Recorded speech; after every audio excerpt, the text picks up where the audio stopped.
Everyone, welcome back to another video. So in my last video I was talking about rest days and when to take them and such. This video is going to be kind of similar, but this video's talking about sleep. So how often obviously should you sleep, how much sleep, when should you sleep, etc. Now there's obviously going to be some people out there who have to sleep during a certain period, like maybe they're working night shifts, or maybe they I guess working night shifts basically is the only difference. So, so obviously for people working night shifts, you're kind of going to be doomed and you're going to be unhealthy essentially. So I would certainly recommend, if possible, switching away from the night shifts, because they like sleeping in the day.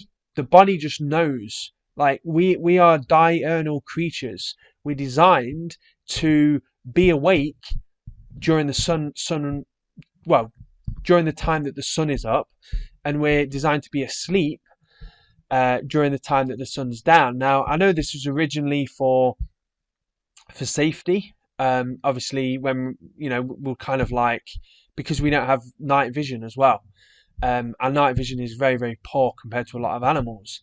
So essentially we would kind of disappear somewhere safe, and we would sleep probably with one eye open. But now obviously, it's like safe. You can like walk around, there's street lights everywhere and there's lights everywhere, and you can literally be somewhere. You could be, I don't know if some malls open 24 hours, I don't know, but you could, let's say for example, you could be in a mall and it could be 3 o'clock in the morning and all the lights are on, and you don't even really know. So it's like it's messing your internal clock up, and the lights are on, so your body's like, oh, it's daytime, and it just messes you up. So there's another thing as well. Our body actually still, even though the lights are on and things like that, our body still knows the natural time of the earth. I don't know how, and then it does cleanses and things like that. So I think it's something like between 11 p.m. and 2 a.m. that I believe it's like your liver and things like that start doing like the cleanup, the cleansing. So if you're not asleep by then, obviously it can't do it. So then you're missing out. So then essentially, if you're not asleep between 11 and 2, or whatever that time is, might even be 10 and 2, something like that. It's obviously going to be slightly different, but if you're not asleep during that time, you're not going to be healing. And if you're not healing, then you're just going to be like piling up toxins that you've breathed in during the day, you've eaten, you were riding your bike behind a car, the car poured like disgusting fumes, chemicals, all that sort of shit into your mouth. You breathe that in. You've eaten something that was covered in foil. You got all that toxin that's in there, things like that. So essentially, and maybe you've even eaten animal products, meat, dairy, whatever, right? So you've got all them toxins, and then that time is for your liver, or basically the cleansing system to cleanse that stuff. And if you don't sleep during that time, it doesn't happen. Your body's not going to say, oh well this person sleeps 7 in the morning till 2 in the afternoon, so we'll do it then. No, it's just not going to happen, because it's daylight. Essentially as well, we respond to blue light. Now the sun looks yellow, but it gives off blue light, so that blue light keeps you awake as well. Another thing, looking at your phones, looking at screens, if you look at them maybe after about 7 p.m, I have a blue light filter automatically come on my phone at 7 p.m. So if I'm still using my phone after kind of like 7 p.m, which I often am, and I'm just like unwinding and whatever after dinner, so I'll be on my phone, and automatically it will turn yellowy orange, so it will look almost like a candle. Basically I recommend that, because looking at the blue lights really kind of like stimulates you. Just think about it. Like if you were lying there in bed in the middle of the night, and then somebody turned the lights on, you would almost immediately wake up and you'd be like, wow, I'm like wide awake kind of thing. But you'd feel groggy because you're in the middle of a sleep. So that's essentially what happens. Just the same as when if you have thin curtains and you don't wear a sleep mask, you can often get awoken by the sun, especially in the summer when the sun comes out early. So yeah, so it's not just about getting plenty of sleep, it's about when you sleep. I would recommend sleeping going to sleep anywhere between 8 and 10 p.m. And then, yeah, I mean, just get up when you're ready. But I would still recommend getting up anywhere between about, I don't know, 5 and about 8 a.m. kind of time. So basically, I guess you could probably get up more like the 8 a.m. range, maybe in the winters. Obviously, if you haven't got any commitments. And then obviously in the summer, it's light early, so it's probably going to be a lot easier to wake up at 5 or 6 a.m. in the summer months than it is 5 or 6 a.m. in the winter. But I'm not saying you can't wake up at 5 a.m. all year round. But and so yeah, that's the kind of range that I would recommend waking up between and going to bed between. And then you want to be getting at least, I guess everyone varies with regards to sleep, but I would certainly say at least 7 or 8, and then probably depending on your current situation. I mean, maybe you've done a lot of riding, and your body really needs that like rest to like recover the body essentially. So maybe you get 9 hours, maybe you get 10.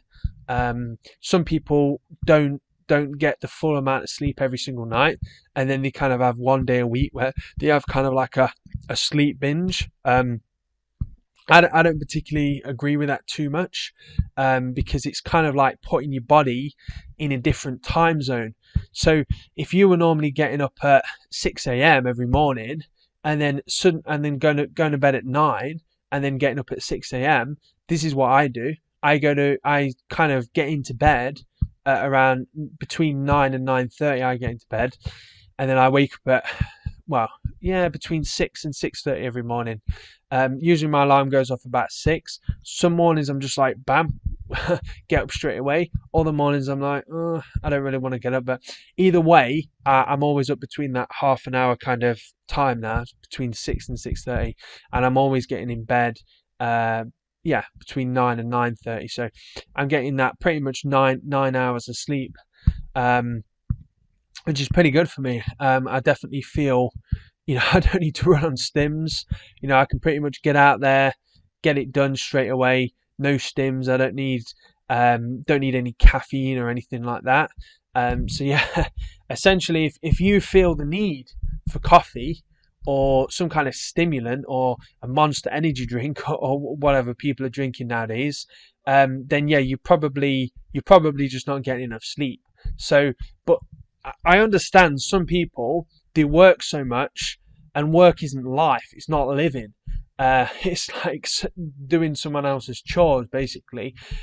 So I understand people come home at 6 p.m, 7 p.m, and then it's like they want to live the life for a few hours, so instead of going to bed at 9 or 8 or 9 or 10, they end up going to bed at midnight and then getting up at 6 or getting up at 7 or whatever, because they want to watch TV, they want to catch up with their friends, they want to go drinking or whatever, right? So I understand that, but at the end of the day, you're not going to be in optimal health, and maybe try and find a career or a job that can work around your life. Not completely, but it's you have to kind of like give and take, make compromises. So if you want to be going to bed early, which I recommend definitely, it's very good for hormones as well, hormone health.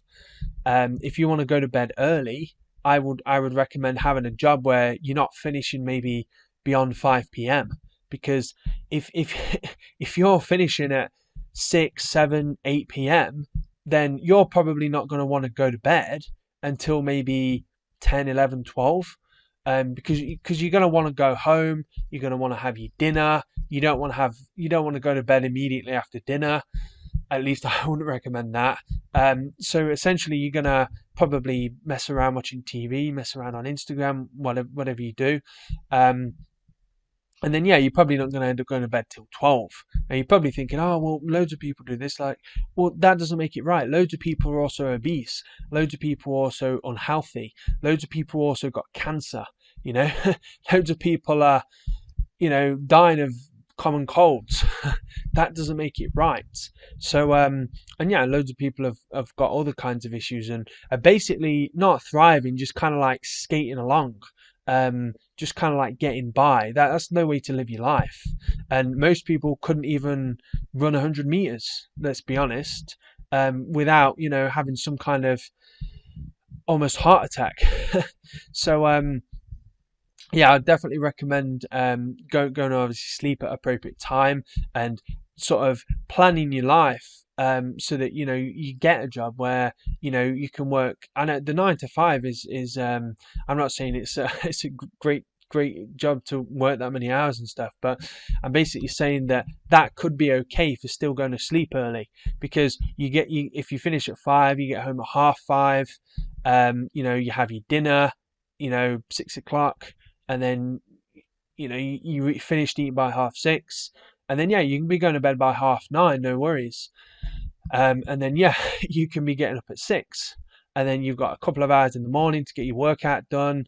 You can even commute to work. You can obviously get your breakfast and things like that, and then yeah, so you got plenty of time. So for these people working obviously longer shifts, it's going to be harder, but I would still recommend getting plenty of sleep. So yeah, get plenty of sleep, like at least 8 hours, I reckon.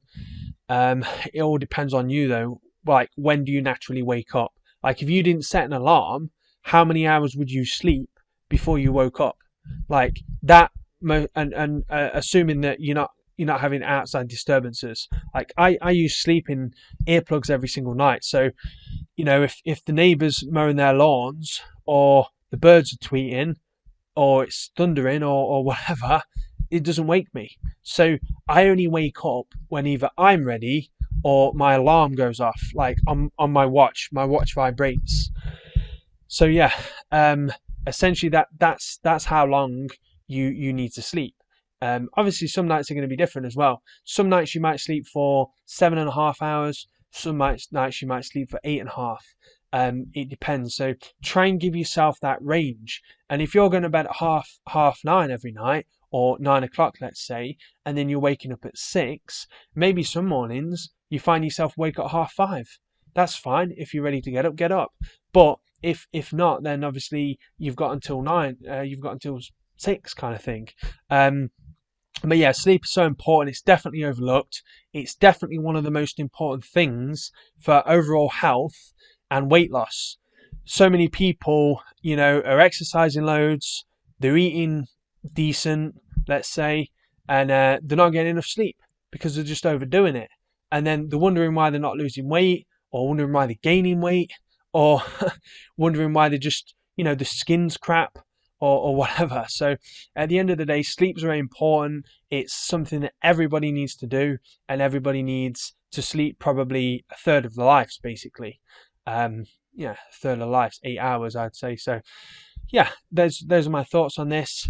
Let me know what you think in the comments. If you go to sleep before 10 p.m. every night, give this video a thumbs up. If you go to sleep after 10 p.m., give this video a thumbs down, and I'll see you in the next video, everyone.